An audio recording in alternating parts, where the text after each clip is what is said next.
Assalamualaikum students, welcome to the 20th lecture of analytic number theory. So just first review the lecture number 19. lecture number 19 के अंदर जो हमने topics किए थे वो थे क्वाड्रेटिक रेजिड्यूज. उस क्वाड्रेटिक रेजिड्यूज के साथ हमने एक सिंबल इंट्रोड्यूस किया था, लेजेंडर सिंबल. फिर रिलेशन निकाला कि आयलर क्राइटेरिया जो हमने पहले से किया हुआ था उसका क्या रिलेशन है लेजेंडर सिंबल के साथ, और फिर हमने कुछ प्रॉपर्टीज डिस्कस की थी लेजेंडर सिंबल की. तो इनको एक दफ़ा गो थ्रू करते हैं. और फिर हमने एक कंप्यूटेशन की थी कि 2 mod p यानी कि लेजेंडर सिंबल 2 और p का वो कब आपको 1 आंसर देगा और कब -1 आंसर देगा, यानी कि 2 जो है वो p के साथ कब आपके पास क्वाड्रेटिक रेजिड्यू होगा और कब नहीं होगा. तो हम उसी रिजल्ट को एक दफ़ा दोबारा रिविजिट करना चाहते हैं, लेकिन हमारी टेक्निक एक दफ़ा जो है वो डिफरेंट होगी. तो पहले क्वाड्रेटिक रेजिड्यूज, एक सिंपल सा क्वाड्रेटिक रेजिड्यूज क्या है.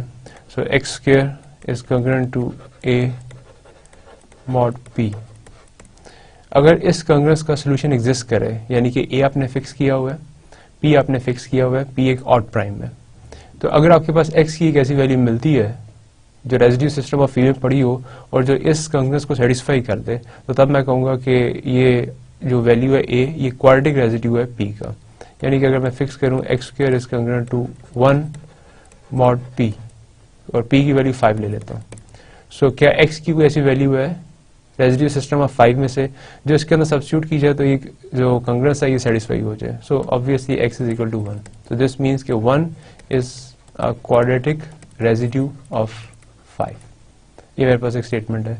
और अगर मैं लिखूँ x square is congruent to 2 mod 5, तो रेजिड्यू सिस्टम ऑफ 5 में से कोई वैल्यू ऐसी नहीं मिलती जो कि x की जगह पुट इन हो सके, यानी कि x की जगह मैं रखूं तो वो इस कंग्रेस को सेटिस्फाई करते हैं. तो मैं कहूँगा कि 2 is not quadratic residue of 5.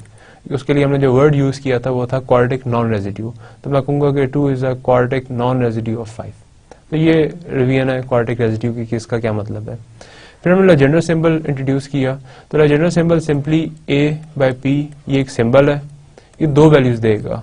1 देगा if a is a quadratic residue of p, और ये -1 देगा if a is quadratic non residue of p. सो मैं चेक करूंगा अगर कंग्रेस सॉल्वेबल है तो उसका आंसर 1 होगा, कंग्रेस सॉल्वेबल नहीं है तो उसका आंसर -1 होगा. तो ऊपर वाली जो हमने एग्जांपल की है उसके हिसाब से 1 5 का जो लेजेंडर सिंबल आएगा दैट इज 1, और जो 2 और 5 का लेजेंडर सिंबल आएगा दैट इज -1. तो ये जो आपके पास लेजेंडर सिंबल है इसकी दो ही पॉसिबल वैल्यूज है, या 1 होगी या -1 होगी. देन हमने कहा कि इसका आयलर क्राइटेरिया के साथ क्या रिलेशन हो सकता है. तो आयलर क्राइटेरिया के साथ जो रिलेशन था, एक दफा आयलर क्राइटेरिया मैं लिख लेता हूँ कि वो था कि x square is congruent to a mod p has a solution. ये कहना और ये कहना कि a is congruent to p minus 1/2 is congruent to 1 mod p.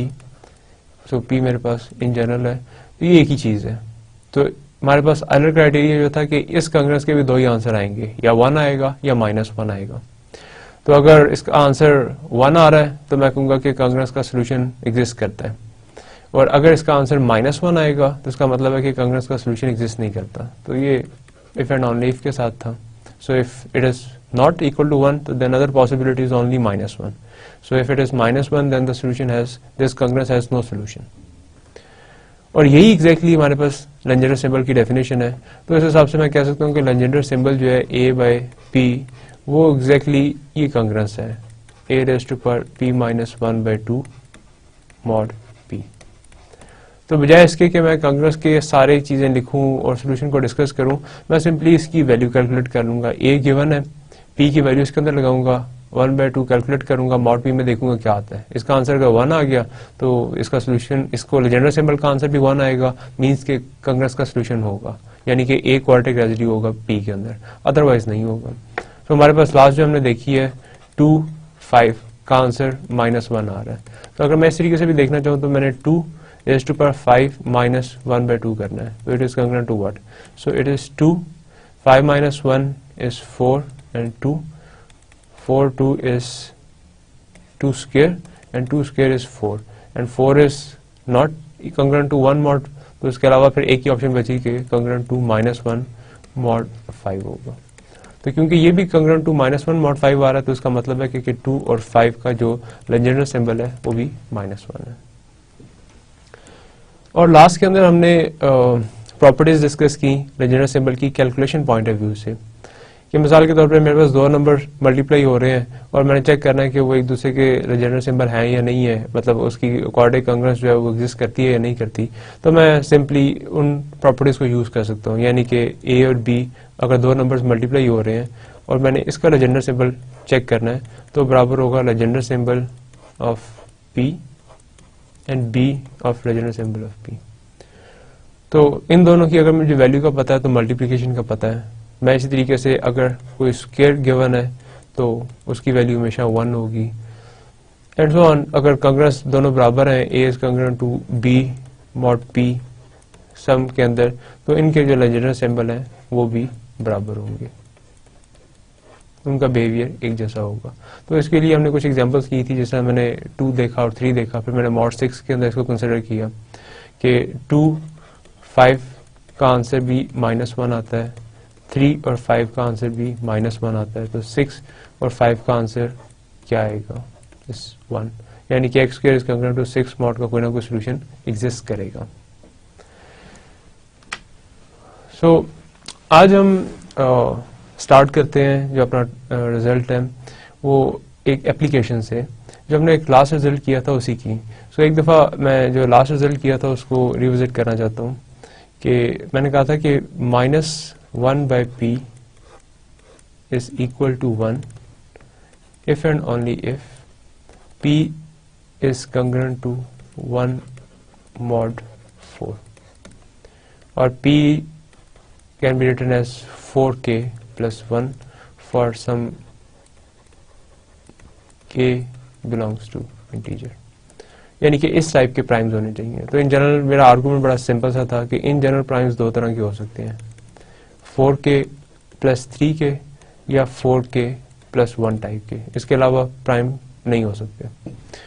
तो मैंने क्योंकि ये नंबर कैलकुलेट करना है -1 by p का लेजेंडर सिंबल, तो ये आयलर क्राइटेरिया के हिसाब से बराबर होगा -1 raised to power p -1 by 2 mod p के अंदर। तो मैं देख लेता हूँ कि इन दोनों में से कौन सी वैल्यू 1 आती है, किस फॉर्म में आती है।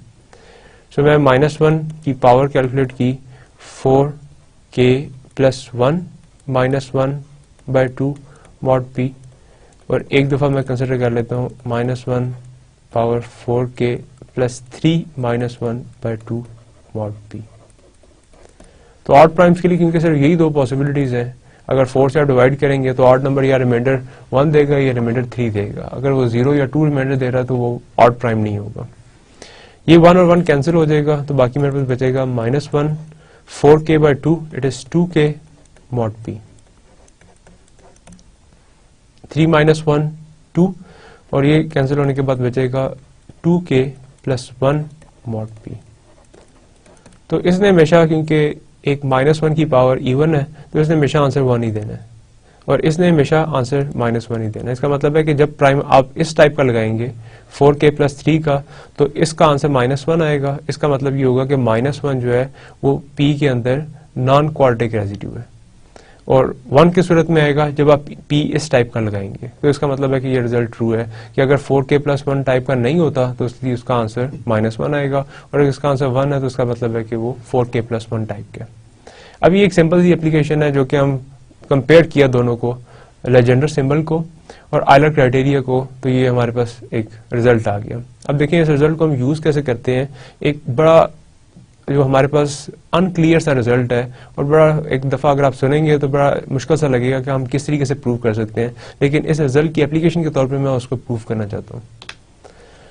रिजल्ट हमारा ये मैं प्रूव करना चाहता हूँ कि there exist infinite many primes of the form 4k plus 1, कि जो प्राइम्स, ये तो मुझे पता है कि प्राइम्स का सेट इनफाइनाइट है, लेकिन उनमें से जो इस टाइप के प्राइम्स हैं, यानी कि इस टाइप के प्राइम्स कौन कौन से हैं। मिसाल के तौर पे पहला प्राइम देखते हैं 2 इस टाइप का नहीं है, 3 इस टाइप का नहीं है, आगे k की वैल्यू 1 लगाएं तो 4 + 1 5 इस टाइप का प्राइम है। देन आप इसकी वैल्यू 2 लगाएं तो वैसे नेक्स्ट प्राइम 7 आ रहा है, लेकिन 7 भी इस टाइप का नहीं है।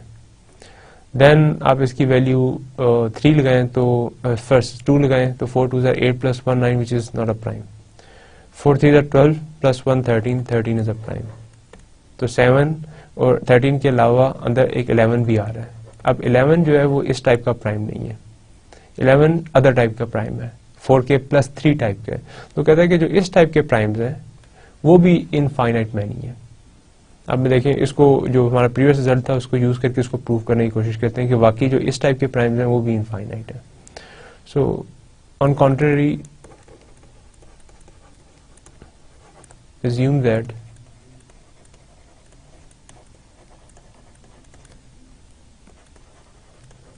there are only finite many primes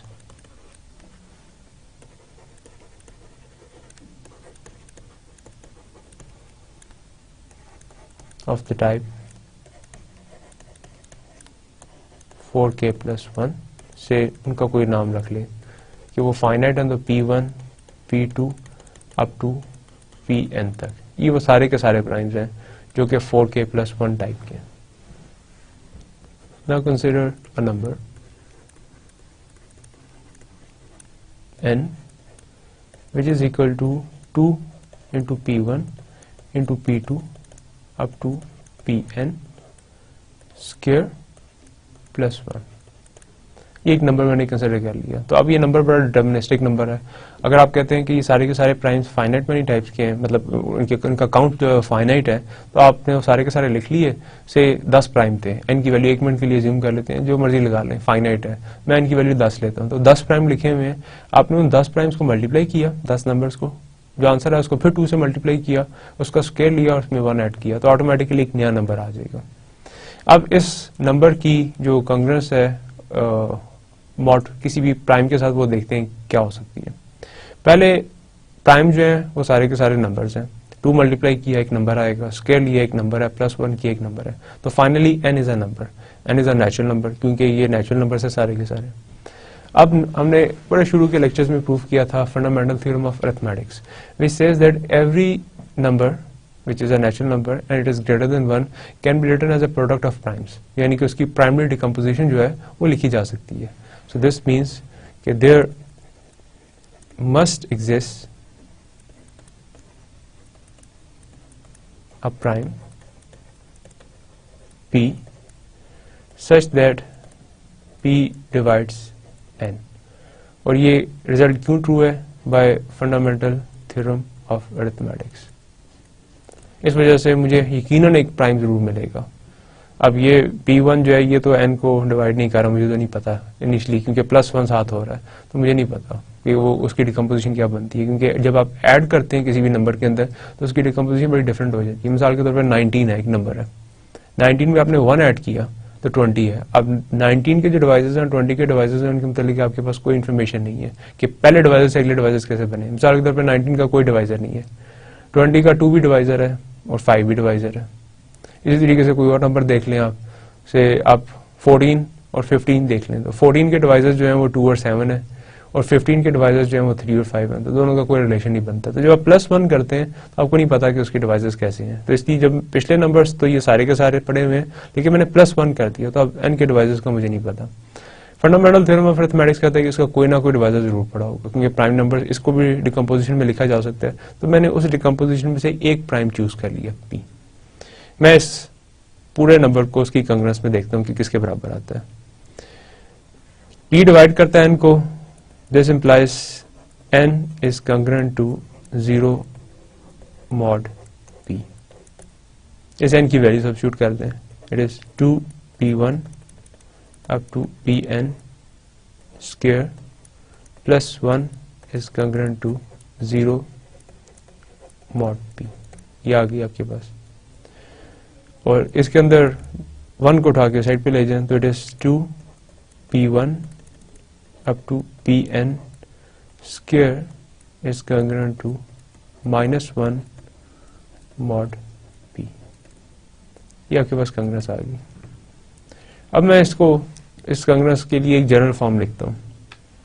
मैं जनरल फॉर्म लिखता हूँ x square is congruent to -1 mod P, और जो लास्ट के अंदर हमने कांग्रेस निकाली है वो ये लिखी हुई है 2p1 pn square congruent to -1 mod p। ये भी साथ लिख लेता हूँ 2p1 से लेके pn का square is congruent to -1 mod p। अब इसको इसके साथ कंपेयर करें तो इसका अगर सोल्यूशन आ जाएगा तो इसका मतलब क्या होगा कि -1 जो है वो क्वाड्रेटिक रेजिड्यू है p के अंदर। ये एग्जैक्टली इसकी डेफिनेशन है। और इधर मैं इस साइड के ऊपर ये क्लेम कर रहा हूँ कि ये p1 से लेके pn अगर आप इसकी x की जगह रखते हैं तो ये जो आपके पास कांग्रेस है ये सेटिस्फाई होती है। क्योंकि सेटिस्फाई का मतलब है दोनों साइडों के ऊपर अगर आप नंबर्स रखें इनडिटर्मिनेट की जगह भी नंबर्स रखें तो कांग्रेस ट्रू हो जाए।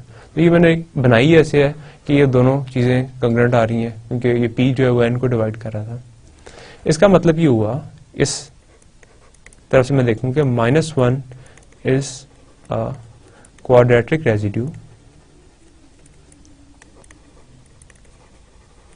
ऑफ p, यानी कि -1 बाय p का जो आंसर है वो 1 आना चाहिए। It is possible if and only if p is of this form 4k+1। ये सिर्फ उसी वक्त मुमकिन है। अगर p 4k+1 फॉर्म का तो ये वाला जो p है ये इस फॉर्म का। But all primes of the form 4k+1 are p1 p2 up to pn। जितने प्राइम्स भी हो सकते थे 4k+1 टाइप के वो तो मैंने पहले से कह दिए हुए, उनको नाम दे दिया हुआ है कि वो p1 से pn टाइप की। इसके अलावा तो कोई और प्राइम है ही नहीं है। अब आप कह रहे हैं कि ये जो p आपने जिसके हिसाब से फंडामेंटल थ्योरम ऑफ मैथमेटिक्स आपके पास ये p आया था वो भी इसी फॉर्म का आ रहा है। अगर वो भी इसी फॉर्म का है तो वो इनमें से किसी एक के बराबर होगा। दिस मीन्स कि p is equal to pi for some i in the range 1 to n। इनमें से किसी एक के बराबर होगा। अगर इनमें से किसी एक के बराबर है तो फिर अब ये इस प्रोडक्ट को जरूर डिवाइड करेगा। p must divide p1 p2 से लेके pn तक, क्योंकि p भी इनमें से कोई एक ही है।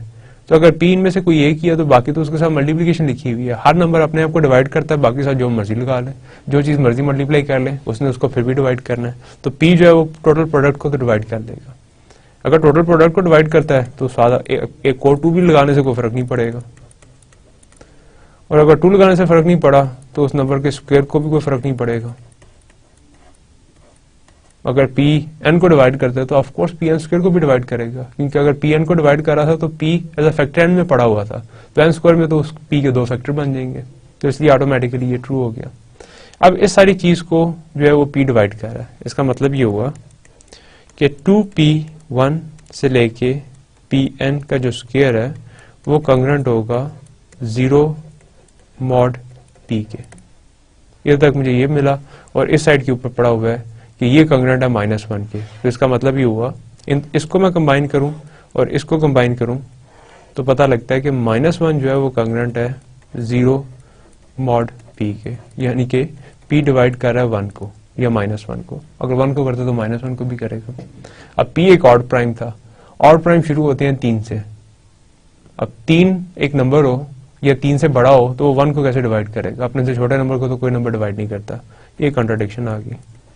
बाकी सब कुछ ठीक है। एक अपने assumption अज्यूम की हुई है, वो ये है कि जितने प्राइम्स हैं वो इस टाइप के हैं, वो फाइनाइट है 4k+1 टाइप। इसका मतलब है कि आपकी assumption गलत है। अगर आपकी assumption गलत है तो this implies there exist infinite many primes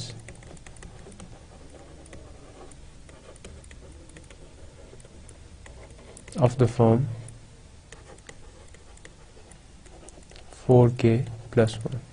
तो इसको मैं दूसरे लफ्जों में इस तरह भी कह सकता हूं कि दिस सीक्वेंस जो कि इस फॉर्म का है, से पहला प्राइम 5 है, देन नेक्स्ट प्राइम इस टाइप का कौन सा होगा? 4 2 8 +1 9 प्राइम नहीं है, 4 3 12 +1 13 प्राइम है, 4 4 16 +1 17 प्राइम है, then 4 5 20 plus 1, 21 is not prime. Then 4, 6 are 24 plus 1, 5, 40, then 28 plus 1, 29, then 32 plus 1, 33 is not, then 4, 41, and so on. So this sequence never ends, never stops. तो इस टाइप के जो प्राइम है ये इनफाइनाइट में नहीं है. अब इसको अगर वैसे आप किसी और तरीके से एज्यूम करें तो ये बड़ा मुश्किल रिजल्ट है प्रूव करना कि इस तरह के प्राइम्स जो इनफाइनाइट जिन्होंने रहना है उनके मुतालिक आप पर्टिकुलरली उनकी टाइप भी बता रहे हैं कि ये सारे के सारे प्राइम्स जिनको 4 पे डिवाइड करें तो उनका रिमाइंडर 1 आता है, वो भी इनफाइनाइट है.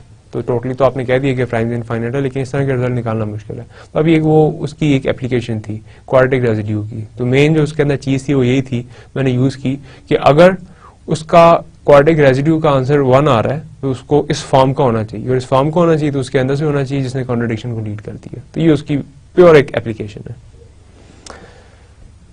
नेक्स्ट जो हमारा कंसर्न है वो हम शो करना चाहते हैं कि जो कैलकुलेशंस हैं क्वाड्रेटिक रेजिड्यूज की वो हम कैसे करेंगे. तो अभी हम आने वाले 1-2 लेक्चर्स के अंदर क्वाड्रेटिक रेसिप्रोसिटी लॉ को यूज करेंगे और एक्सप्लेन करेंगे. पहले उसको एक्सप्लेन करेंगे कि उसकी मोटिवेशन क्या है, हमें क्यों चाहिए, और फिर उसका प्रूफ करेंगे.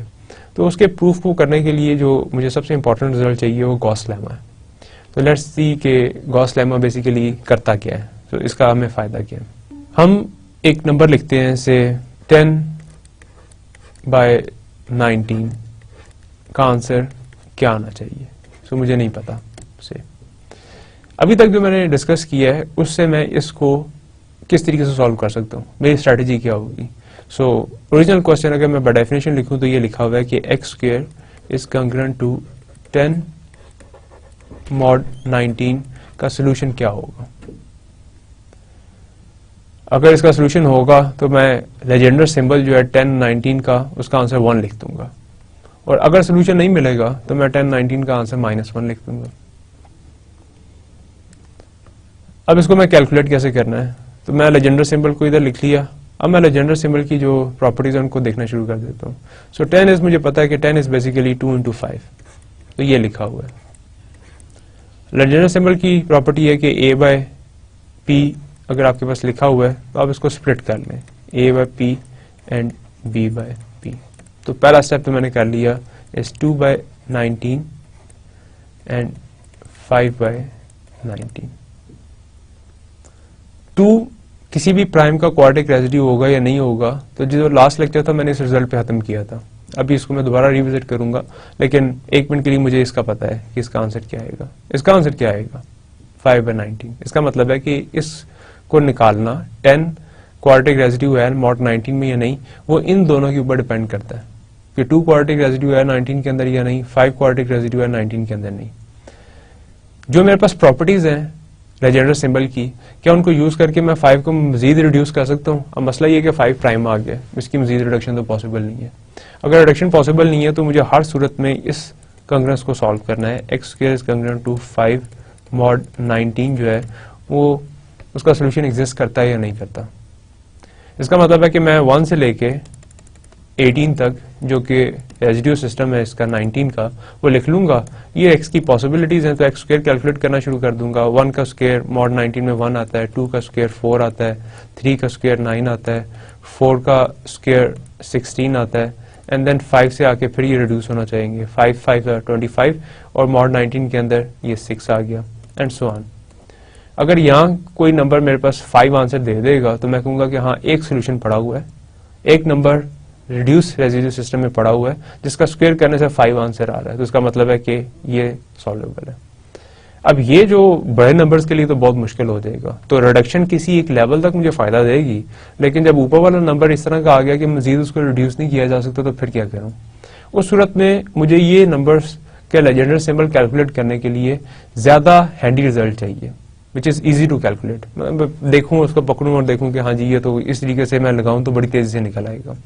तो गॉस लेमा जो है ये फर्स्ट रिजल्ट है, एक किस्म का तेज एफिशिएंट एल्गोरिथम है जो फौरन आपको ये कैलकुलेट करके बता देगा कि 5/19 का आंसर 1 लेना है या -1 लेना है. तो एक स्ट्रेटेजी हमारे पास पहले से एग्जिस्ट करती है, दैट इज आयलर क्राइटेरिया. अब 1 मिनट के लिए 5/19 को आयलर क्राइटेरिया से देखते हैं कि 5/19 किसके बराबर होगा. 5 by 19 by Euler criteria is equal to 5 raised to power 19 minus 1 by 2 mod 19. It is 5 raised to power 19 minus 1 is 18 and divided by 2 is 9. So इसका आंसर जो भी आ जाएगा वो ये डिसाइड कर देगा क्या है. तो मैं 5 की पावर्स देना शुरू कर दूं तो एक आंसर आ गया. ये अज्यूम कर लें कि जो 19 है इसकी जगह कोई ऐसा प्राइम लिखा हुआ है जिसके अंदर कोई 4 डिजिट्स हैं. से ये लिखा हुआ है 2191 और मान लें 1 मिनट के लिए कि ये प्राइम है. हम कैलकुलेट तो नहीं करते लेकिन हमारे पास ऐसा इतना बड़ा कोई प्राइम पड़ा हुआ है. अब उसके अंदर लेट्स सपोज कि मैं 5 को चेक करूं कि 5 इसका क्वाड्रेटिक रेजिड्यू है या नहीं है. अगर मैं ई स्ट्रेटेजी इसके ऊपर अप्लाई करूं तो बनेगा 52191 का आंसर बराबर होगा 5 raise to power 2191 minus 1 by 2 mod 2191. अब इधर तो नजर आ रहा है कि जी ये काम तो हम आयलर क्राइटेरिया से भी कर सकते थे, बजाय इसके करने के आयलर क्राइटेरिया से कर लेते, फौरन पता लग जाता कि इसका आंसर क्या आना है. लेकिन जो ही आपने इसको बड़ा किया तो ये तो फेल हो गया. फेल इन द सेंस हो गया कि मुश्किल हो गया कैलकुलेट करना कि 2 की पावर जो है इसमें से एक कम हो जाएगा तो 2190 आ जाएगा, उसका हाफ भी करेंगे तो 1000 के करीब. इसका मतलब है कि 5 की आपको 1000वीं पावर कैलकुलेट करनी है और फिर मॉड 2191 में देखना है जब तक इसका सोल्यूशन मिलेगा. अब हम जो ये रिजल्ट है गॉस लेमा ये देखेंगे कि ये बहुत ज्यादा एफिशिएंट है, इन सब से बहुत ज्यादा एफिशिएंट है, बड़ी तेजी से कैलकुलेट कर सकते हैं. और फिर देखेंगे कि जो आने वाले रिजल्ट हम प्रूव करना चाहते हैं क्वाड्रेटिक रेसिप्रोसिटी के अंदर, उसके अंदर इसका क्या यूज है. तो अब देखते हैं गॉस लेमा की जो स्टेटमेंट है वो क्या है. गॉस लेमा ये कहता है कि पी कोई भी एक ऑड प्राइम ले और ए और पी जो है वो रिलेटिवली प्राइम ले. If N denotes the number of integers in the set, ये सेट मैंने लिखा हुआ क्या है, एस ये सेट है, ए 2a 3a और p माइनस 1 बाई 2a तक. तो बेसिकली ये मैंने लिखा क्या, सेट बनाया कैसे है, पहले लिखें 1 2 से लेके p माइनस 1 बाई 2 तक इंटीजर्स. p आपके पास गिवन होगा, so p गिवन है 13, तो 13 minus 1 by 2 is 12 by 2 which is 6. तो मैंने 1 से लेके 6 तक इंटीजर्स लिख लिए और सारे इंटीजर्स को a से मल्टीप्लाई कर दिया. तो पहला a के साथ मल्टीप्लाई होके a आ गया, then it is 2a and so on p minus 1 by 2a ये आ गया. तो ये सेट लिखा हुआ है, ये इस तरीके से बना है. मैंने क्या कैलकुलेट करना है, what n denotes, n denotes the number of integers in this set, इस सेट के वो वाले integers whose remainders are greater than p by 2. So sorry,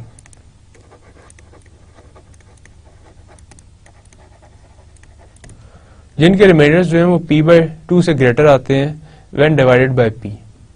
तो इन सारे नंबर्स को मैं कंसिडर करूंगा, इनको p पे डिवाइड करना शुरू कर दूंगा. इनके जो रिमाइंडर्स हैं, जिन जिन के रिमाइंडर्स भी p बाई 2 से बड़े आएंगे मैं उनका काउंट कर लूंगा. तो n जो है उनका काउंट है. और फिर फाइनली ये रिजल्ट दे रहा है कि जो लेजेंडर टेबल होगा a बाई p का वो सिंपली -1 की पावर n होगी. तो एक दफा आपके पास ये n निकला है तो लेजेंडर सिंबल निकालना तो बड़ा इजी रह गया, बल्कि ये बड़ा सिंपल है. -1 की पावर लगाई हुई है, -1 की पावर 1 कब आंसर देगी, जब n इवन होगा. -1 की पावर -1 कब आंसर देगी, जब n ऑड होगा. तो सिंपली आपने ये चेक करना है कि ऐसे नंबर जिनके रिमाइंडर p बाई 2 से बड़े रहते हैं वो इवन है या ऑड है. अगर इवन है तो लेजेंडर सिंबल का आंसर 1 होगा और अगर ऑड है तो -1. Very strong result, very very powerful result. अब देखें इसको प्रूव कैसे करते हैं और फिर हम कुछ एग्जांपल्स के ऊपर इसको अप्लाई करेंगे. तो इसका प्रूफ जरा थोड़ा सा टेक्निकल है, तो आराम से देखते हैं इसका प्रूफ क्या है स्टेप बाय स्टेप. कुछ पहले मैं नोशन सेट करता हूँ. अज्यूम करते हैं let S is this set A 2A 3A p minus 1 by 2A. ये मेरे पास सेट S आ गया. रिमाइंडर्स के नाम रख लेते हैं, late Ri be the remainders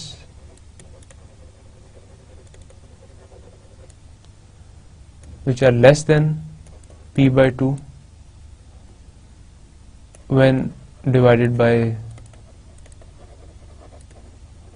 p, and Sj be the remainders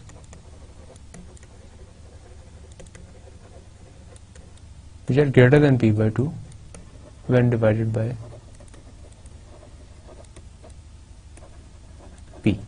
अब एक क्वेश्चन यहाँ बड़ा नेचुरल सा होता है कि ये कोई ऐसा रिमाइंडर नहीं हो सकता था जो p/2 के बराबर हो जाए। तो ये देखें p मैंने ज्यूम किया है p एक ऑड प्राइम है, तो अगर p एक ऑड प्राइम है तो 2 उसको डिवाइड तो नहीं करेगा, तो ऑड नंबर को जब 2 डिवाइड नहीं करेगा तो ये एक इंटीजर नहीं आएगा, तो ये एक फ्रैक्शन में नंबर पड़ा हुआ है।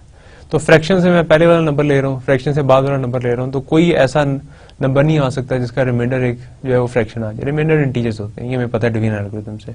तो इसलिए मुझे ये जरूरी नहीं है कि मैं इक्वालिटी वाला केस जो है वो इसके अंदर शामिल करूँ, क्योंकि ये फ्रैक्शन है तो फ्रैक्शन से पहले वाले इंटीजर्स ले लिए, फ्रैक्शन से बाद वाले ले लिए। तो अगर ये पॉइंट में समथिंग लिखा हुआ है तो पॉइंट से पहले वाले से ये इसकी वैल्यू आ रही है 6.5, तो 6.5 से नीचे वाले इंटीजर्स में 6 तक आ जाएंगे और 6.5 से ऊपर वाले इंटीजर्स में 7 से आगे वाले आ जाएंगे। तो मुझे इसलिए इसके साथ इस केस में इक्वालिटी लेने की जरूरत नहीं है। और नेक्स्ट मैं क्योंकि इनके नाम रख लेंगे तो इनका काउंट भी रख लेते हैं, क्योंकि मुझे बेसिकली एट द एंड मेरे रिजल्ट के लिए काउंट चाहिए। तो let total count of R I's is से इसकी वैल्यू रख लेते हैं m and total count of S J's is n, ये में रख लेते हैं। तो मुझे ये बेसिकली इससे इंटरेस्ट है n से, जो मैंने रखा हुआ है कि n denote the number of integers in this set whose remainders are greater than p/2 when divided by p। तो एस जेस वो सारे के सारे हैं जिनके रिमाइंडर्स p/2 से बड़े आते हैं जब उनको इसे डिवाइड किया जा सके। तो मेरे पास से अगर मैं इस काउंट के हिसाब से देखूं तो मेरे पास क्या बनता है कि मेरे पास जो r की वैल्यूज हैं वो हैं r1 से लेके rm तक, और s की वैल्यूज हैं s1 से लेके sn तक। r वो वाले रिमाइंडर्स हैं जिनकी वैल्यू p/2 से कम रहती है, तो 0 भी रिमाइंडर आ सकते हैं डिवाइड होके, 0 is less than equal to ri and it is strictly less than p/2। ये ri की जो करेक्टरिस्टिक है वो है। और si क्या है, si जो है वो सारे के सारे p/2 से बड़े हैं, तो p/2 से बड़े नंबर sj जो मैंने इनका नाम रखा हुआ है, और ये लेस देन रहते हैं p से, क्योंकि रिमाइंडर अगर p से आप डिवाइड करें तो p तो रिमाइंडर नहीं आ सकता, तो उस केस में रिमाइंडर 0 होगा, वो इधर चला जाएगा। तो ये दो इनकी इनइक्वालिटीज बन रही हैं। अब आप Sj को अगर कंसिडर करें तो Sj को भी मैं चाहता हूं कि ये p/2 से पीछे चले जाएं। तो लेट्स सपोज कि ये आपके पास लाइन है, ये इंटीजर्स स्टार्ट हो रहे हैं 0 1 2, यहाँ सेंटर में करके कहीं p-1/2 आ रहा है, और फिर आगे नंबर चलते जा रहे हैं और लास्ट में कहीं जाके p आ रहा है। ऐसे इंटीजर्स हैं, डिस्ट्रीब्यूटेड है। तो मैंने जो पहले वाले थे इनका नाम ri's रख लिया, जो बाद वाले थे इनका नाम sj रख लिया। sj सारे जो है ना वो p/2 से आगे पड़े हुए हैं, सो दिस इज p/2 से पीछे कहीं होगा, तो आगे वाली साइड पे आ गया और इस साइड पे इस साइड पे। अब अगर sj इस साइड पे पड़े हुए हैं तो मैं इन सब के साथ p माइनस कर दूं, यानी कि sj को इस साइड पे ले जाऊं, तो ये पहली इनइक्वालिटी बनती है sj is less than p और p is greater than sj, then p minus sj is greater than 0। तो मुझे पहली बात तो ये पता लगी कि p माइनस sj जितने भी आ रहे हैं वो ग्रेटर देन 0 होंगे, क्योंकि वो p/2 से आगे पड़े हुए हैं।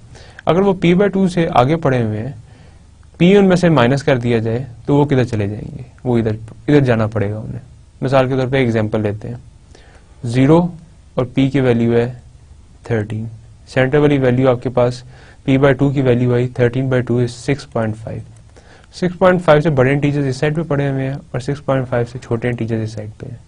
इधर से आप एक इंटीजर चूज करते हैं 10। अब 10 इससे आगे था, जब आप 13 माइनस 10 करेंगे तो वो 3 आ जाएगा, वो ऑटोमेटिकली इधर चला जाएगा। इसी तरीके से इससे आगे जितने इंटीजर्स हैं अगर उसे 13 में से माइनस कर दिया जाए तो वो इधर चले जाएंगे, क्योंकि ये फुल लेंथ है 13। तो 13 में से अगर ये आधे से आगे आ भी गए हैं तो उसको माइनस करेंगे, ये उतना ही पीछे चला जाएगा।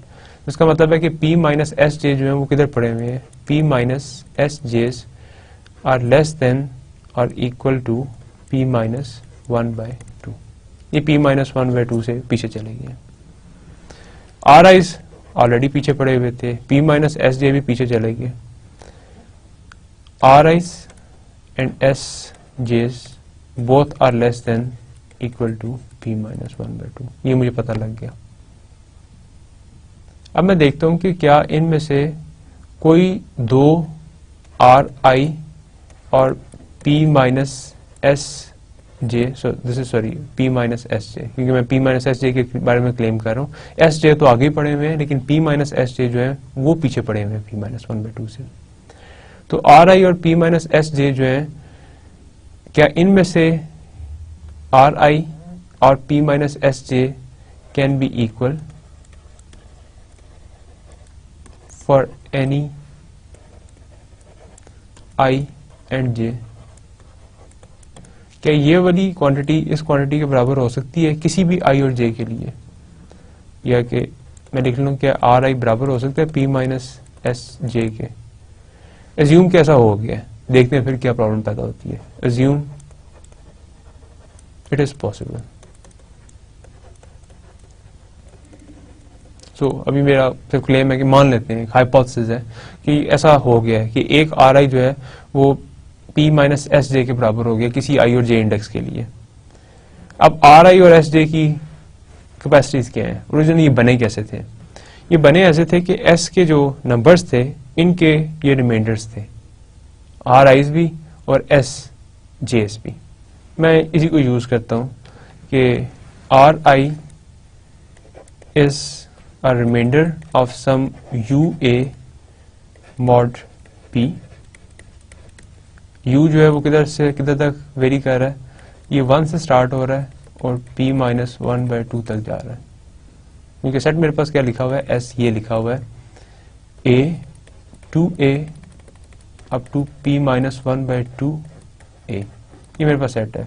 तो u जो है वो वेरी कर रहा है 1 से लेके p माइनस 1/2 तक और a फिक्स है। तो ये 1 then 2 and so on p minus 1/2, ये u की वेरिएशन है। तो अगर रिमाइंडर इनमें से किसी का है तो जारी बात है इनमें से किसी एक के बराबर होगा। तो मैंने कह लिया कि आर आई जो है वो किसी एक का रिमाइंडर होगा। इन द सेम वे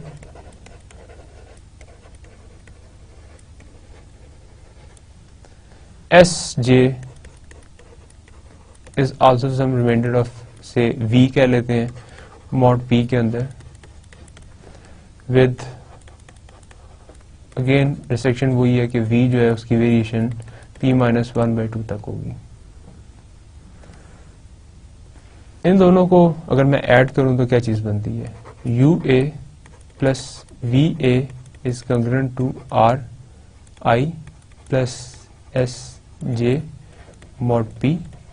और अज्यूम मैंने ये किया हुआ है कि आर आई जो है वो बराबर हो गया है पी माइनस एस जे के। एस जे को इस साइड पे ले आए तो आर आई प्लस एस जे जो है वो बराबर हो गया पी के, वो इसके अंदर पुट कर दें। ये आ जाएगा U A plus V A is congruent to P mod P। अब P mod P में किसके कंग्रुएंट होगा? P आपके पास पड़ा हुआ है और आप रिमाइंडर इंटरेस्टेड है P के देखने के अंदर कि P के हिसाब से P का रिमाइंडर क्या आएगा, दैट इज 0। दिस मीन्स कि आपके पास U A plus V A is congruent to 0 mod P आ गया। इसके अंदर से आप A को कॉमन ले सकते हैं, तो U plus V into A is congruent to 0 mod P।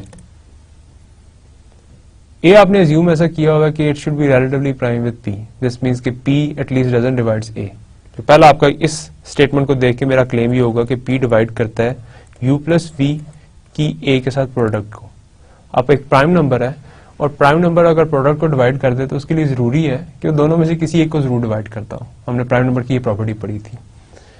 अब a जो है वो रिलेटिवली प्राइम है p के साथ, इसका मतलब है कि p जो है वो तो डिवाइड नहीं करता a को। अगर p जो है वो a को डिवाइड नहीं करता तो क्या u प्लस v को करता है? अब u और v की रेंज देखते हैं। u maximum value p minus 1/2 तक ले सकता है और v maximum value p minus 1/2 तक ले सकता है। और ये कंग्रुएंट है आर आई के और एस जे के। आर आई पड़े हुए हैं p/2 से पहले तक, एस जे पड़े हुए हैं p/2 से आगे तक। से u ने p माइनस 1/2 वैल्यू ले लिया है, तो फिर क्या v p माइनस 1/2 ले सकता है? आंसर है नहीं, नहीं ले सकता। क्योंकि अगर ये वाला नंबर से u की वैल्यू आपने लगा दी p माइनस 1/2 तो वो ये नंबर बन रहा है। ये वाला नंबर कंग्रुएंट एक की हो सकता है, दो के नहीं हो सकता। ये कंग्रुएंट या तो होगा p/2 से पहले के किसी एक के कंग्रुएंट या p/2 से आगे किसी के कंग्रेंट होगा। तो मॉड p के अंदर जो रिमाइंडर क्लासेस आ रही हैं उनमें से दो डिफरेंट नंबर के कंग्रेंट नहीं हो सकता। मिसाल के तौर पे मैं लेता हूँ मॉड 7। मॉड 7 के अंदर जो कंग्रेंस क्लासेस हैं वो है 0 से लेके 6 तक। अब मैं ये नहीं कह सकता कि मेरे पास एक नंबर पकड़ा हुआ है जो 5 के भी कंग्रेंट है और 1 के भी कंग्रेंट है। अगर एक मिनट के लिए मान लेते हैं कि ऐसा नंबर पड़ा हुआ है जो 5 के भी कंग्रेंट है और 1 के भी कंग्रेंट है, तो फिर ट्रांजिटिविटी ये कहेगी कि 1 और 5 भी कंग्रेंट है, तो 1 और 5 कभी कंग्रेंट नहीं होंगे। रिड्यूस सिस्टम के अंदर जितने नंबर्स आ रहे होंगे वो सारे इनकंग्रेंट होते हैं, जिसका मतलब है कि एक नंबर किसी एक के साथ होगा, या किसी RI के साथ होगा या किसी SJ के साथ होगा। तो जो ही ये किसी RI के साथ हो गया तो इसका मतलब है कि SJ के लिए V की वैल्यू p-1/2 नहीं हो सकती। तो इन दोनों में से कोई एक मैक्सिमम अटेन करेगा, आइदर U आइदर V। अगर दोनों लेट्स सपोज करते p-1/2 फिर इनका सम p बन सकता था, लेकिन दोनों ही नहीं कर रहे। अगर दोनों नहीं कर रहे, एक कर रहा है, तो मैक्सिमम वैल्यू जो p-1 तक आ सकते हैं। इसका मतलब ये हुआ कि u प्लस v की जो मैक्सिमम रेंज है ये इधर से स्टार्ट हो रही है 1 से, और मैक्सिमम ये जा सकते हैं p-1 तक। अब u प्लस वी अगर मैक्सिमम p-1 तक जा सकते हैं तो फिर ये कैसे हो सकता है कि p जो है वो u प्लस वी को डिवाइड कर दे? कभी मुमकिन नहीं है, क्योंकि p एक बड़ा नंबर है, u प्लस वी एक छोटा नंबर है, तो एक बड़ा नंबर एक छोटे नंबर को डिवाइड नहीं कर सकता। अब पता ये लग रहा है, हमारा क्लेम ये है कि p जो है वो दोनों की प्रोडक्ट को डिवाइड करता है, लेकिन दोनों में से किसी एक को डिवाइड नहीं करता। ये कॉन्ट्रडिक्शन है, प्राइम नंबर ऐसा नहीं कर सकता। अगर वो किसी प्रोडक्ट को डिवाइड करेगा तो यकीनी है कि वो दोनों में से किसी एक को जरूर डिवाइड करेगा, तो इस केस में किसी को नहीं डिवाइड कर रहा। इसका मतलब है ये कॉन्ट्रडिक्शन है। अगर ये कॉन्ट्रडिक्शन है तो आई की तरफ से जो ही मैंने RI प्लस SJ को P पुट किया, और RI प्लस SJ को P क्यों पुट किया? इस रिलेशन की वजह से, और ये रिलेशन किधर से है? इधर से। इसका मतलब है कि no RI can be equal to S p-SJ। ऐसा मुमकिन नहीं है, कोई RI p-SJ के बराबर नहीं हो सकता। अब मुझे इनका जो टोटल काउंट है वो पता करना है कि वो कितना है। RI रिमाइंडर्स हैं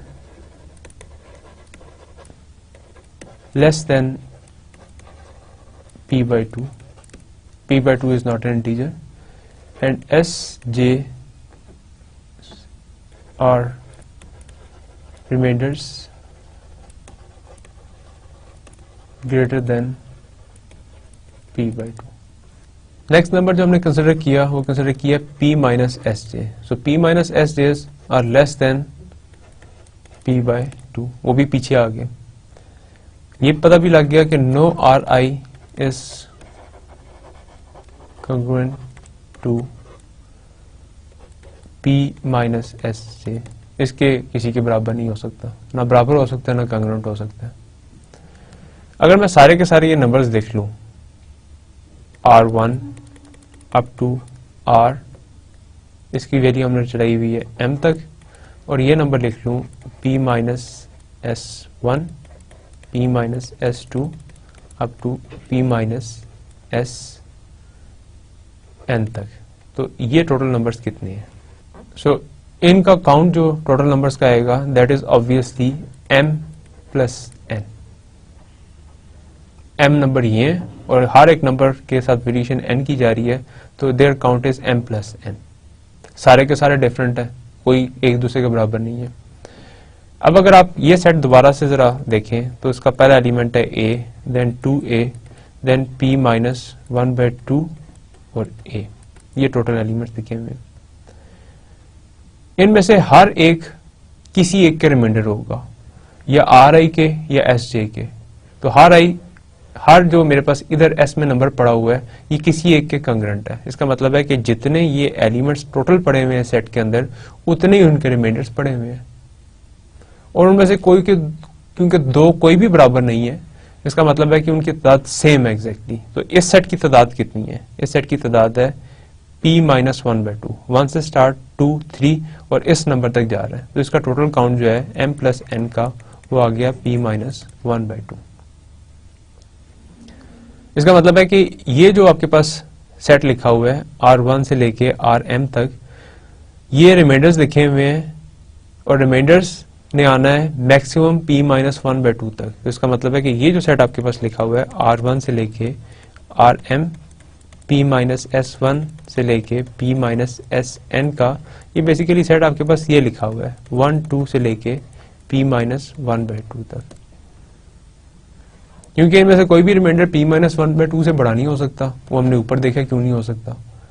और अगर रिमाइंडर कोई भी बड़ा नहीं हो सकता तो टोटल कितने रिमाइंडर्स हैं, उनकी तादाद p माइनस 1/2 है। तो रिमाइंडर कोई भी बड़ा नहीं था हो सकता p माइनस 1/2 से, और उनकी टोटल तादाद भी p माइनस 1/2 है। तो वो कौन से होंगे रिमाइंडर्स, कोई भी आप प्री फिक्स कर लें और उसके रिमाइंडर्स लिख लेते हैं सारे, और आप कहते हैं कि जी इसके रिमाइंडर्स मैंने ये वाले चूज किए हैं जो कि सारे के सारे p माइनस 1/2 से छोटे हैं या बराबर हैं, और इनकी टोटल तादाद भी p माइनस 1/2 है। तो आपके पास वो टोटल काउंट करेंगे तो एग्जैक्टली p माइनस 1/2 रिमाइंडर्स आ रहे होंगे। तो मैंने वो रिमाइंडर्स जो आते हैं जीरो को छोड़ के वो सारे के सारे लिख लिए p माइनस 1/2।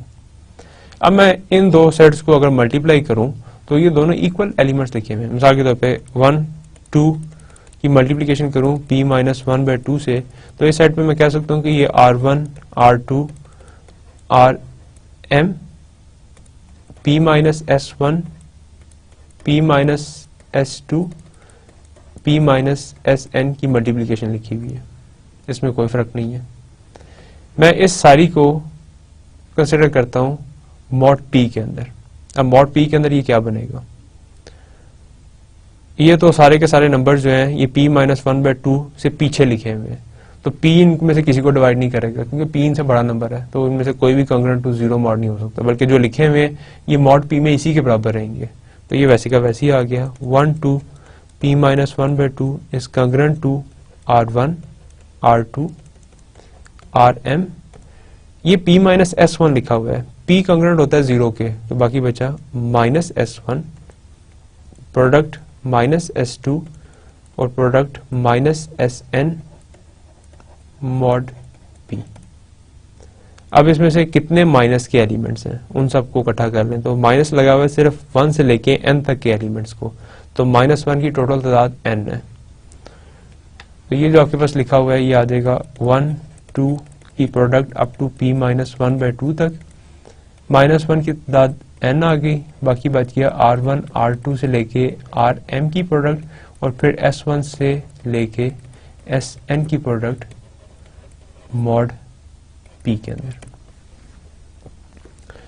Ri's, अब मैंने डायरेक्ट Ri's और Sj लिखे हुआ, p माइनस Sj खत्म हो गया, वो p जो है वो इधर कंट्रीब्यूट हो गया। Ri's जो है वो भी रिमाइंडर्स हैं इस सेट के,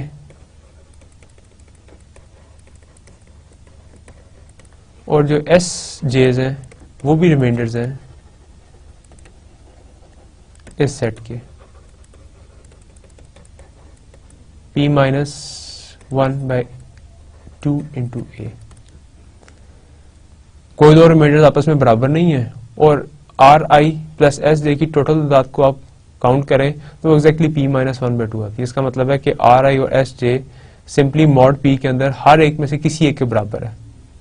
तो अगर a जो है वो किसी Ri के बराबर है तो मैं Ri को से रिप्लेस कर सकता हूँ, अगर से 4a किसी Sj के बराबर है तो मैं 4j को उसके साथ कर सकता हूँ, क्योंकि ये रिमाइंडर्स हैं। तो इसका मतलब है कि 4a is congruent to Sj mod p, क्योंकि मैं रिमाइंडर्स मॉड p के हिसाब से देख रहा हूँ, और जो ऊपर वाली इक्वेशन है वो भी मैंने मॉड p के हिसाब से कंसिडर की हुई है। तो अब ये टोटल Ri और Sj को मिलाया जाए तो ये सारे के सारे बन जाएंगे, क्योंकि काउंट दोनों का बराबर है। तो मैं इन सब की जगह ये नंबर्स की प्रोडक्ट लिख लेता हूँ। इस साइड पे आ गया 1 2 से लेके p minus 1/2 is congruent to -1 raise to power n into a 2a 3a up to last element is p minus 1/2 and a mod p। अब ये आपके पास क्या लिखा हुआ है इसको दोबारा देखते हैं। मैं इसको अब कंबाइन कर रहा हूँ, कंपैक्ट नोशन दे रहा हूँ। ये p माइनस 1/2 तक आ रहा है और 1 से शुरू हो रहा है, तो ये p माइनस 1/2 का फैक्टोरियल है, is congruent to -1 raise to power n। a कितने आ रहे हैं जितने ये pi's हैं, तो 1 से शुरू होके p माइनस 1/2 तक जा रहे हैं, तो a टोटल है p माइनस 1/2। बाकी जो बचे वो हैं 1 2 से लेके p माइनस 1/2, और उसकी जगह फिर मैं फैक्टोरियल लगा सकता हूँ। तो कॉम्पैक्ट नोशन में आ गया p minus 1/2 factorial is congruent to -1 raise to power n a raise to power p minus 1/2 and then again p minus 1/2 का फैक्टोरियल मॉड p के अंदर। ये सारे के सारे नंबर लेस देन p हैं। अगर ये लेस देन p हैं तो ये सारे के सारे रिलेटिवली प्राइम हो गए p के साथ। एक कांग्रेस के दोनों साइडों पर रिलेटिवली प्राइम नंबर लिखे हैं, उनको कट किया जा सकता है, रिड्यूस किया जा सकता है। ये सारे का सारा इससे खत्म हो गया। बाकी बचा 1 is congruent to minus 1 raise to power n a raise to power p minus 1/2 mod p। दोनों साइडों पे मल्टीप्लाई कर दें minus 1 raise to power n से। इस साइड पे आ जाएगा minus 1 raise to power n is congruent to minus 1 raise to power n, और एक n साथ पहले साथ मल्टीप्लाई हो गया तो 2n हो गया, n प्लस n हो गया। a raise to power p minus 1/2 and mod p। ये माइनस 1 के ऊपर क्या लगा हुआ है? इवन नंबर, 2 का मल्टीपल है। माइनस 1 की पावर अगर इवन नंबर लगा हो तो हमेशा 1 आंसर देगा। ये तो कंफर्म हो गया 1 है। तो ये कांग्रेंस अब आई मेरे पास a raise to power p minus 1/2 is congruent to minus 1 raise to power n mod p। इसको रिप्लेस कर दिया, इसको इस साइड पे ले गया, उसको इस साइड पे ले गया।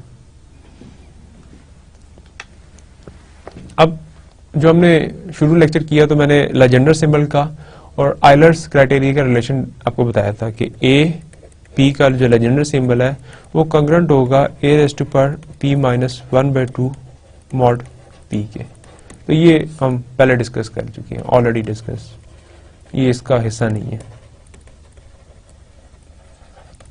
और अभी जो मैंने कंक्लूड किया वो ये किया है कि a raise to power p minus 1/2 is congruent to minus 1 raise to power n mod p। और n एक खास n है कि वो सेट के अंदर मॉड p से डिवाइड करें तो जितने रिमाइंडर्स जो हैं वो p/2 से बड़े आते हैं, उनका काउंट है। तो ये इसके बराबर आता है। अब मैं इसको और इसको कंबाइन करूं, इस कांग्रेंस को, इस कांग्रेंस को, तो मैं कंबाइन करने के बाद जो मेरे पास कांग्रेंस बनती है वो बनती है a p is congruent to, ये कांग्रेंट है इसके और ये कांग्रेंट है माइनस 1 के। तो it is congruent to minus 1 raise to power n mod p। अब इस हिस्से के कितने जवाब आ सकते हैं? माइनस 1 की पावर्स हैं तो 2 जवाब आ सकते हैं। या पावर इवन होगी तो 1 आ जाएगा, पावर ऑड होगी तो माइनस 1 आ जाएगा, और कोई पॉसिबिलिटी नहीं है। मॉड p, p आपके पास क्या है? ऑड प्राइम है। तो ऑड प्राइम में 1 जो है वो माइनस 1 के बराबर कभी नहीं हो सकता। 1 can not be congruent to minus 1 mod p। तो इसका मतलब है कि इसके लिए ये दोनों केसेस जो है, ये लेजेंडर सिंबल ने भी या 1 देना है, ये माइनस 1 देना है, इसने भी या 1 देना है या माइनस 1 देना है। तो ये इनफैक्ट मॉड p में नहीं है, ये इक्वालिटी इन जनरल होल्ड करती है। a by p is equal to minus 1 which concludes the Gauss lemma. तो हमने ये प्रूफ कर दिया। अब जिस तरीके से हमने शुरू में डिस्कस किया था, इसका फायदा क्या है? हम काम पहले भी कर सकते हैं, कांग्रेंस पहले भी कैलकुलेट कर सकते हैं। तो मैंने कहा था कंप्यूटेशनल पॉइंट ऑफ व्यू से इसका फायदा होगा, और दूसरा हम जो आने वाले रिजल्ट्स हैं उनमें यूज करेंगे। तो पहले देखते हैं कि कंप्यूटेशनल पॉइंट ऑफ व्यू से इसका क्या फायदा है। से वो वाला कंसिडर कर लेते हैं। से मैं 5/13 का आंसर निकालना चाहता हूँ, क्या आता है? एग्जैक्टली स्टेप बाय स्टेप जो है अप्लाई करते हैं गॉस लेमा। गॉस लेमा कहता है कि ये सेट कंस्ट्रक्ट करें a 2a 3a से लेके p माइनस 1/2a तक। पहले ये सेट कंस्ट्रक्ट करें और फिर n निकालें जो काउंट है, वो देखते हैं इसमें क्या है। तो मेरे पास इसके हिसाब से जनरली वो मुझे a by p का आंसर बताता है गॉस लेमा। तो अगर मैं इसको कंपेयर करूं a by p को 5/13 से, तो a की वैल्यू है मेरे पास 5 और p की वैल्यू है 13। तो p माइनस 1/2 की वैल्यू क्या आएगी? It is 13 minus 1/2 which is 13 minus 1 is 12, 12/2 is 6, 6 आ गई। और a मेरे पास 5 गिवन है, तो मैं सेट कंस्ट्रक्ट करता हूँ।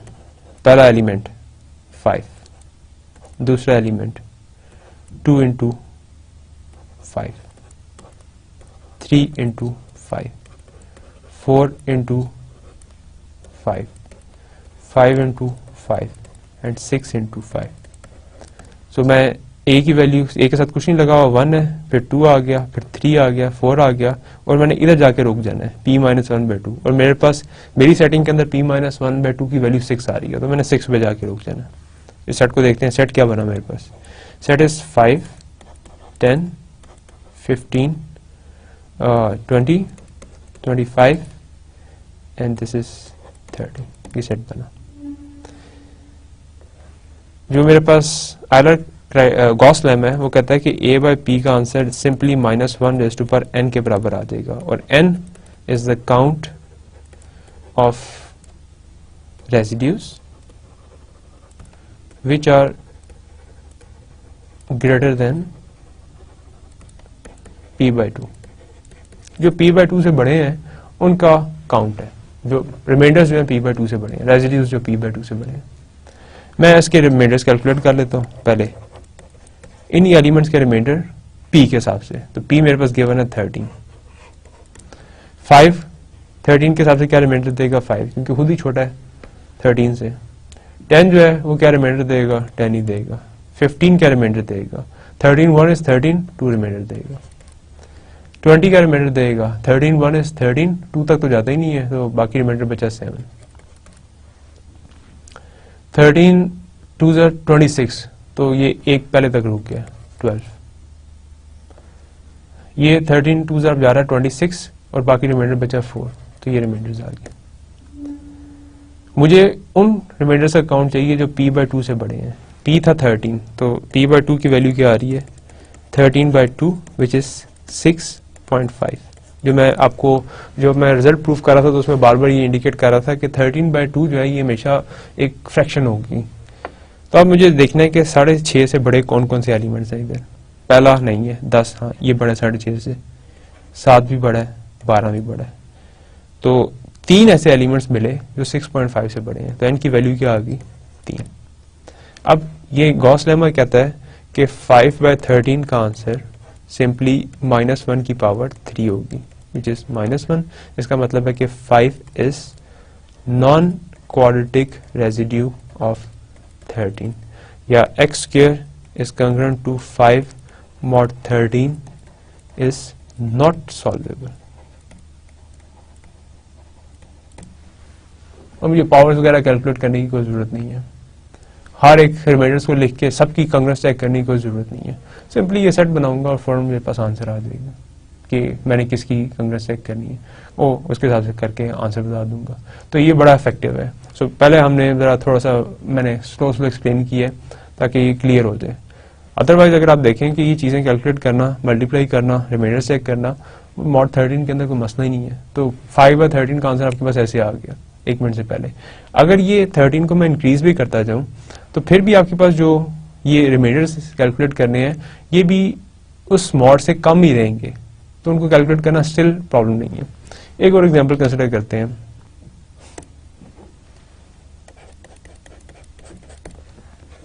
सिक्स को 17 के अंदर चेक करते हैं कि x square is congruent to 6 mod 17 का रिजल्ट क्या आता है. ये जो कॉन्ग्रुएंस है ये सॉल्वेबल है या नहीं, x की वैल्यू मिलेगी या नहीं मिलेगी. तो 6 by 17 का लेजेंडर सिंबल जो है 1 आएगा या -1 आएगा. मेरे पास p की वैल्यू यहाँ 17 है और a की वैल्यू जो है वो 6 है. तो मैंने जाना है p -1 by 2 तक which is 17 -1 by 2. 17 -1 is 16 and 16 by 2 is 8. तो मैंने ये सेट कंस्ट्रक्ट करना है a 2a लेके 8a तक. a की वैल्यूज के अंदर पुट कर देता हूँ. a 6 है तो 6 2 into 6 3 into 6 4 into 6 5 6 6 6 7 into 6 and last is 8 into 6. So the set is 6 12 18 24 30 36 42 and 48. मैं इसके रिमाइंडर्स देख लेता हूँ मॉड 17 के अंदर. सो रिमाइंडर्स आर 6 17 में ये 12 भी था इट इज 1. 24 को 17 के अंदर देखूंगा तो इट इज 7. इसको देखूंगा तो इट इज 13. 36 आ गया तो 72 is 34 रिमाइंडर 2 आ गया. देन 34 है तो 34 और 6 और 2 इधर रिमाइंडर 8 आ गया. And then it is 48. So 17 3 are 51, बाकी -3 बचा, तो -3 is 14, so it is 14. So ये मेरे पास सारे के सारे रिमाइंडर्स आ गए. जो p/2 की वैल्यू बन रही है that is 17/2 which is p/2 and 7/2 is 8.5. तो मुझे 8.5 से बड़े रिमाइंडर्स चाहिए. 12, 13 and 14. इसके अलावा कोई भी रिमाइंडर जो है वो 8.5 से बड़ा नहीं है. n की वैल्यू क्या आ गई 3. तो 16/17 का जो आंसर होगा वो होगा -1/3 which is -1. यानी कि 16 जो है वो क्वाड्रेटिक रेसिड्यू नहीं है 17 के अंदर. सो इस तरीके से हम बड़ा इफेक्टिवली, अगर मैं पहले देखता तो पहले मैं इसको स्प्लिट करता 2 के अंदर और फिर 3 के अंदर, फिर 2 के 17 के साथ देखता, 3 के 17 के साथ देखता एंड सो ऑन, इस तरीके से देखता. सो इस केस में हम जरा थोड़ा सा इफेक्टिवली इसे कैलकुलेट कर सकते हैं. और ज़्यादा इसकी जो इंपॉर्टेंट एप्लीकेशन है वो आने वाले रिजल्ट के अंदर है, जो हम देखेंगे कि हम किस तरीके से रिवर्स कर सकते हैं उसको. सो उसकी मोटिवेशन हम बाद में डिस्कस करेंगे. आज का लेक्चर जो हम इसी के साथ कंक्लूड करते हैं. एक दफ़ा रिव्यू करते हैं कि हमने किया क्या आज. सबसे पहले मैंने एक एप्लीकेशन बताई आपको क्वाड्रेटिक रेसिड्यूज की, और मैंने ये प्रूव किया कि there are infinite many primes of the form 4k+1. Then very important Gauss lemma जो कहता है कि a/p को अगर कैलकुलेट करना है तो वो -1/n के बराबर होगा, और n जो है उसकी कैलकुलेशन करने के लिए, मतलब लेट्स सी के इसको देखें, -1n, इसको कैलकुलेट करने के लिए आपको किसी रेसिड्यू को कैलकुलेट नहीं करना, कुछ नहीं करना. वंस आपके पास n पता लग जाए इवन और ऑड, तो सिंपली -1 का आंसर आपके पास आ जाएगा. फिर मैंने यूज करके कंप्यूटेशन यूज करके निकाले कि किस तरीके से हम इसको गॉस लेमा को अप्लाई कर सकते हैं न्यूमेरिकल एग्जांपल्स के ऊपर. इसके साथ ही हमने आज का लेक्चर कंक्लूड किया. नेक्स्ट जो हम इसके रिजल्ट्स हैं जो कि गॉस लेमा को यूज करके हम निकाल सकते हैं, उसे हम अपना नेक्स्ट लेक्चर स्टार्ट करेंगे. Thank you very much for your attention. अल्लाह हाफिज़.